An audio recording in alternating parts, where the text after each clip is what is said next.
और आज की ये डिस्कशन प्राइमरली इस ग्रुप के बच्चों के साथ। कुछ अंदाज़ा परसेंटाइल क्या आने वाला है, ये अभी भी हो चुका है। जो वीक एरियाज हैं इनमें go back to some basics. Hello बच्चों, क्या हालचाल, कैसे हो आप सब? जेई मेंस जनवरी अटेम्प्ट आप लोगों ने दे दिया है और आप सबको कुछ कुछ अंदाज़ा तो ऑलरेडी है और बहुत ज़्यादा समय नहीं है। वैसे तो 10-12 जनवरी तक आपको पक्का पता चल जाएगा कि आपका परसेंटाइल क्या आया है। तो कुछ अंदाज़ा परसेंटाइल क्या आने वाला है ये अभी भी हो चुका है और कुछ अंदाज़ा अंदाज़ा क्या, कंप्लीट कॉन्फर्मेशन 12 फरवरी शायद दिन है जिस दिन रिजल्ट आने की उम्मीद है। उस दिन आपको अपना रैंक, अपना परसेंटाइल, रैंक तो नहीं आता है जनवरी अटेम्प्ट के बाद आई थिंक, लेकिन परसेंटाइल आ जाता है। तो आपको अपना परसेंटाइल मिल जाएगा 10 से 12 फरवरी के आसपास। ये परसेंटाइल मिल जाने के बाद क्या करना है, अब आगे की तैयारी क्या करनी है, क्या रोड अहेड है, इसके बारे में आज हम बातचीत कर लेते हैं। तो देखो बच्चों, हमारे पास इस समय 2 कोहॉर्ट्स में स्टूडेंट्स हो जाने वाले हैं। आप लोगों में से मैं 2 ग्रुप्स बना देना चाहूँगा। एक तो जेई मेंस जो जनवरी अटेम्प्ट हुआ है, इस जनवरी अटेम्प्ट के बाद जैन अटेम्प्ट के बाद 2 कैटेगरीज में बच्चे आ जाते हैं। क्या 2 कैटेगरीज? पहली कैटेगरी तो वो जिनका 99 परसेंटाइल से ऊपर है। अब ये 99 का कुछ एरियाज में 98 भी हो सकता है। स्टेट टू स्टेट काफ़ी वेरिएशन है। आप लोग अपने स्टेट में, आपके जो टीचर्स हैं जो स्टेट की कंडीशन से फेमिलियर हैं, जानते हैं कि किस स्टेट में कितना कोटा होता है, कितने रैंक तक अच्छे एनआईटीज या गवर्नमेंट इंजीनियरिंग कॉलेजेस मिल जाते हैं। आप वहाँ पता करें। कुछ स्टेट्स में ये 98 या 97 और कुछ में तो 90 भी हो सकता है, तो वो वेरी करेगा स्टेट टू स्टेट। 99 पर एक सेफ नंबर है कि अगर 99 परसेंटाइल है तो पूरे भारत में आप कहीं भी हैं तो आपको बहुत बढ़िया government engineering college including some top NIT, उनमें बहुत अच्छा डिसिप्लिन मिल जाता है। तो यदि आप इस कोहॉर्ट में हैं तो आगे का रास्ता आपके लिए अलग होगा, और यदि आप उससे नीचे के कोहॉर्ट में हैं, less than 99 percentile, and again ये 99 परसेंटाइल मैं सिर्फ एक रेफरेंस के लिए बोल रहा हूँ। 99 परसेंटाइल के ऊपर तो पूरे देश में सेफ हैं, कहीं भी आप हैं आपको अच्छा गवर्नमेंट इंजीनियरिंग कॉलेज मिल ही जाएगा। पर यदि आप उस कैटेगरी में हैं जिसकी परफॉर्मेंस जनवरी अटेम्प्ट में थोड़ी पीछे रह गई है और आपको टॉप लेवल का government engineering college, NIT etcetera, उनमें अपनी चाहत का डिसिप्लिन मिलने की संभावना कम है, तब आप दूसरे कोहॉर्ट में आ जाते हैं। और आज की ये डिस्कशन प्राइमरली इस ग्रुप के बच्चों के साथ है। ये लोग क्या करें, इनके लिए तो रोड अहेड ये है कि they focus on JEE Advanced. इन्होंने अपना जीवन सफल कर लिया है, सफलता की पहली सीढ़ी पर चढ़ना शुरू हो गए हैं। अब अगले स्टेप पर जाना है और अगला स्टेप इनका है जेई एडवांस, उस पर फोकस करने लगे। ये डिस्कशन इसके लिए नहीं है, इन बच्चों के लिए डिस्कशन नहीं है।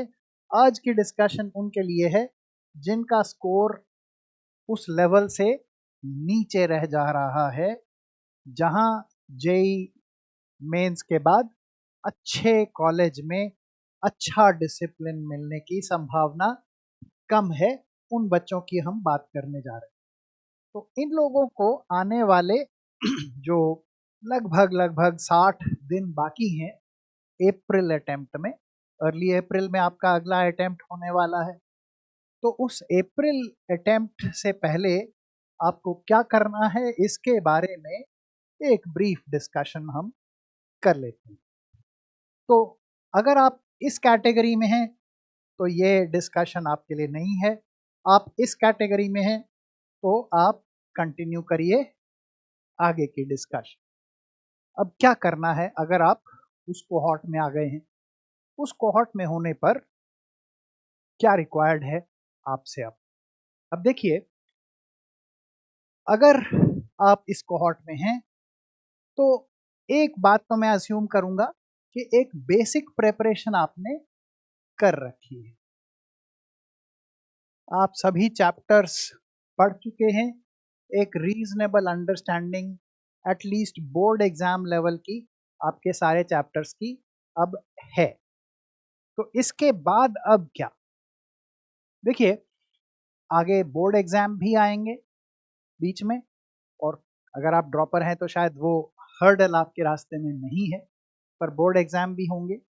इस 60 दिन के पीरियड में चाहे आप ड्रॉपर हैं चाहे 12th हैं, आपको क्या कुछ कर लेना चाहिए, इस पे डिस्कशन कर लेते हैं।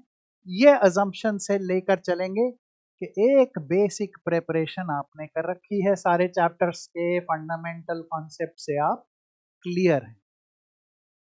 अब once this is done, divide your chapters in every subject. अपने चैप्टर्स को दो कैटेगरीज में बांट दीजिए। पहली कैटेगरी तो है वीक एरियाज और दूसरी कैटेगरी है स्ट्रॉन्ग एरियाज। जहां आपकी स्ट्रेंथ है प्रैक्टिस करते रहिए, पीवाईक्यूज कीजिए, जहां से भी आपको अच्छे क्वेश्चंस मिले वो करते रहिए, प्रैक्टिस टेस्ट्स दीजिए। जहां भी आप पढ़ रहे हैं वहां आपको प्रैक्टिस टेस्ट्स मिल रहे होंगे, वो कंटिन्यू करिए। जो वीक एरियाज हैं इनमें go back to some basics, go back to basics. अब बेसिक्स से मेरा मतलब ये नहीं है कि चैप्टर फिर से पढ़ना शुरू कर दें। Go back to your notes, look at the basic ideas that you have written, and then उसके बाद जो बेसिक आपने नोट्स बना रखे हैं उनको पढ़ने के बाद come to this step again, practice. तो अपने वीक एरियाज आइडेंटिफाई कीजिए, अपने क्लास नोट्स को रेफर कीजिए, और फिर वापस कहाँ आ जाइए, प्रैक्टिस पर आ जाइए। प्रैक्टिस करते रहना है, चाहे स्ट्रॉन्ग एरियाज हों या वीक हों। वीक एरियाज को स्ट्रॉन्ग कैसे बनाएंगे, अपने क्लास नोट्स को रिव्यू करके। कोई भी और तरीका इस समय उचित नहीं होगा।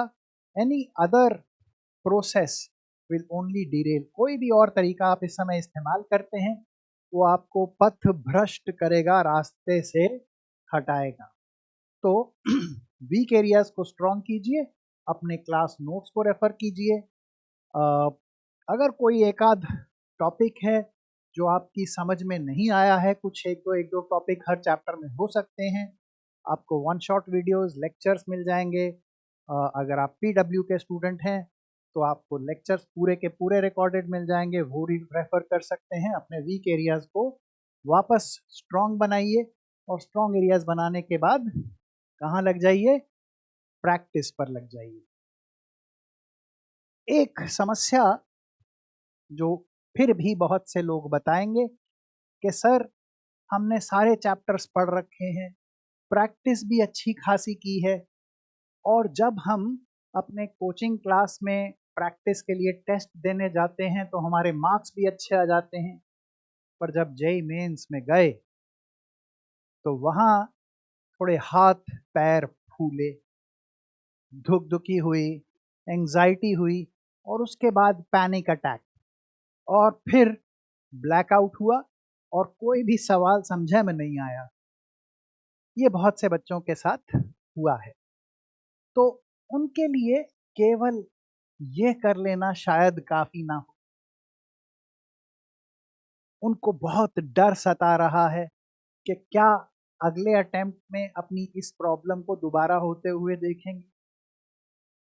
तो देखिए, मेरा आपसे एक ही निवेदन है बच्चों, अगर आप आने वाले 60 दिन में ये अपने स्ट्रॉन्ग एरियाज के ऊपर प्रैक्टिस कर करके अपनी स्पीड को नहीं बढ़ाएंगे तो फिर शायद ये दोबारा भी हो।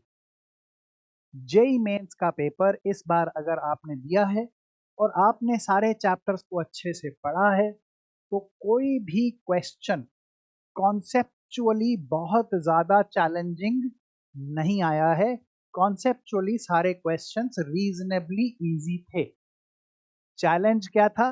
क्वेश्चंस बहुत लंबे लंबे थे। पहले तो स्टेटमेंट ही बहुत लंबी थी, उसको पढ़ के समझना था, और फिर कई बार कैलकुलेशंस भी बहुत लंबी लंबी थी। पेपर इतना लेंथी था कि उसमें आप घबरा गए, पैनिक कर गए, कुछ लंबे क्वेश्चंस के साथ अटके रह गए और आप परफॉर्म नहीं कर पाए।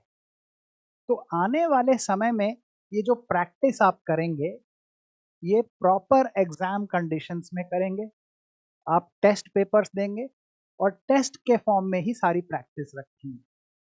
टेस्ट के फॉर्म में जब आप प्रैक्टिस करें तो आपको एक और चीज़ सीखनी है कि एग्ज़ाम में पैनिक कैसे ना किया जाए, एग्ज़ाम में वही गलती कैसे ना दोहराई जाए जो इस बार के जनवरी अटेम्प्ट में आपने की। और वो क्या हुई थी? लंबे क्वेश्चन पे अटके रहे, लंबी कैलकुलेशन थी, कैलकुलेशन की आंसर ऑप्शन में भी नहीं था, और फिर पैनिक। एक दो क्वेश्चंस में ऐसे टाइम बहुत ज़्यादा दे दिया और उसके बाद पैनिक हो गया और फिर आपने गिव अप कर दिया कि भैया अब नहीं होगा, और फिर हार मान के आप शायद 80 और 90 परसेंटाइल वाले लेवल पर आ गए, जबकि आपकी कैपेबिलिटी 98-99 परसेंटाइल की है। तो क्या करना है? अब पेपर देना अच्छे से सीखना है, ये बहुत इंपॉर्टेंट है। तो ये जो मैंने प्रैक्टिस बोली ना, सारी एग्जाम कंडीशंस में प्रैक्टिस करनी है, ये कैसे करनी है ये मैं आपको बताता हूँ। हर टेस्ट में जब आप पेपर उठाएं तो क्वेश्चन नंबर 1 से शुरू करना है और कहाँ तक जाना है? क्वेश्चन नंबर 75 तक हर प्रैक्टिस टेस्ट में जाना ही जाना है। अब आप कहेंगे सर 75 के 75 करने लायक ही होते तो पहले ही जेईई मेंस क्रैक कर लेते।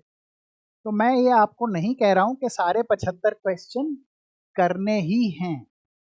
क्वेश्चन को पढ़िए, समझिए। पहला क्वेश्चन आपने किया, पढ़ा, समझा, अब लग रहा है कि बहुत आसान है और कोई खास कैलकुलेशन भी नहीं है, चुटकी बजाते हो जाएगा।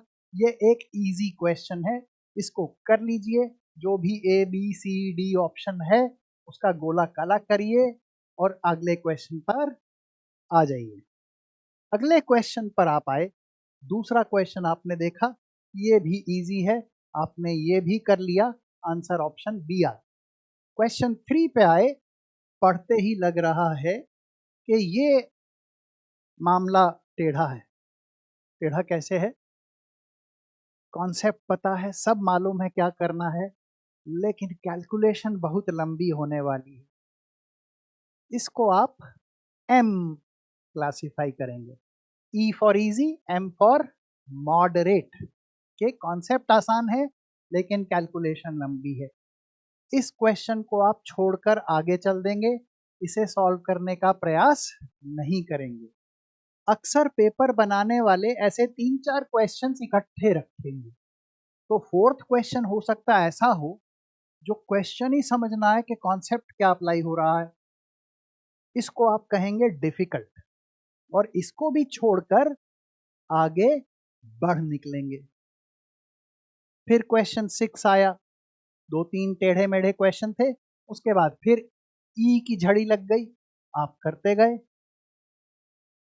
मॉडरेट और डिफिकल्ट क्वेश्चंस को छोड़ते छोड़ते आप आगे बढ़ते चले जाइए और आ जाइए क्वेश्चन 75 तक।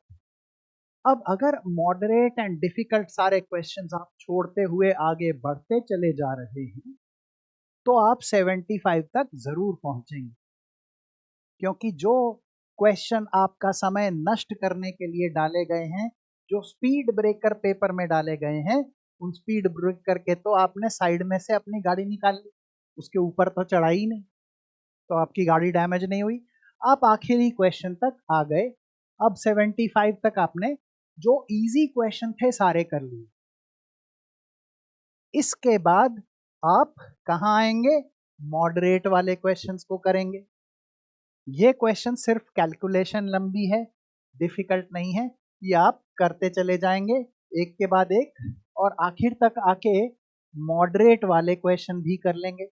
तो पहली बार में आपने इजी क्वेश्चंस किए, दूसरी बार में आपने मॉडरेट क्वेश्चंस किए। उसके बाद यदि समय बच जाए तो आप आ जाइएगा डिफिकल्ट क्वेश्चंस पर। मोस्ट लाइकली ये टाइम आपको मिलेगा नहीं, पर अगर आपने सारे इजी और मॉडरेट क्वेश्चंस कर लिए तो आपका 99 परसेंटाइल तय है। परंतु यदि आपने ये वाली प्रैक्टिस सीधे एग्जाम में ही जाकर ट्राई करी तो ये नहीं हो पाएगा, क्योंकि इसके लिए काफी प्रैक्टिस चाहिए। जो आपके कोचिंग क्लास में टेस्ट्स होते हैं उनमें आपको ये एक्सपेरिमेंट करनी होगी। आप ये एक्सपेरिमेंट अपने सभी प्रैक्टिस टेस्ट में करिए और नेक्स्ट टेस्ट जो होने वाला है वहां से शुरू कीजिए, करते रहिए अप्रैल अटेम्प्ट तक। ये आप परफेक्ट तभी कर पाएंगे जब कम से कम 25-30 टेस्ट्स में ये प्रैक्टिस निभा लेंगे। ये प्रैक्टिस आपको करते चले जाना है। कब तक करते जाना है? अप्रैल अटेम्प्ट तक। इसको फॉलो करना शुरू करेंगे, इमीडिएटली आपको अपने मार्क्स में इंप्रूवमेंट दिखाई देगा। और अप्रैल अटेम्प्ट आने तक कोई भी बच्चा जिसने थोड़ी रीजनेबल पढ़ाई की है पिछले 1-2 साल में, वो 99 परसेंटाइल तक पहुंच सकता है। ये मेरा दावा है। So you try doing this and you will do very very well. आप इसको करने की कोशिश करें, प्रैक्टिस में लाएं। एटलीस्ट इन 25 टेस्ट्स, कम से कम 25 टेस्ट्स प्रैक्टिस करने में लगाएं इस तरीके को, तब आप अच्छा परफॉर्म कर पाएंगे। It is my guarantee. अगर आप इसको करते हैं, 25 टेस्ट में करते हैं और आपने बेसिक लेवल पे सब्जेक्ट्स पढ़ रखे हैं, तो 99 परसेंटाइल से आपको कोई रोक नहीं सकता है, करियर बनाने से कोई रोक नहीं सकता है। रही बात एग्जाम के टाइम पे होने वाले पैनिक और एंजाइटी, तो देखो बेटा ये इसलिए होता है कि आप परिणाम के लिए चिंतित हैं, परंतु जब आप अच्छे कर्म कर लेंगे तो परिणाम की चिंता नहीं होगी। ऐसा भगवान ने गीता में कहा है। अक्सर तो ये कहा जाता है कि कर्म कीजिए, फल की चिंता ना कीजिए, लेकिन ऐसा नहीं है। अच्छे कर्म करने से फल की चिंता होती ही नहीं है। तो ये जो अच्छा कर्म आप कर लेंगे तो फल की चिंता नहीं होगी, और जब आप रिजल्ट के लिए डरे हुए नहीं होंगे तो पैनिक और एंजाइटी एग्जाम के समय आपको हिट नहीं करेंगे। सो मेरी बेस्ट विशेस आप सब के साथ हैं। May you all do very very well. So all the best from Physics Wala and our entire team here, from Alak sir, from the entire academic team of Physics Wala। आप सब के लिए all the best। जो मैंने suggest किया है इसको कीजिए। अगले 60 दिन में आई एम श्योर आप 99 परसेंटाइल पकड़ लेंगे। Bye bye, God bless you.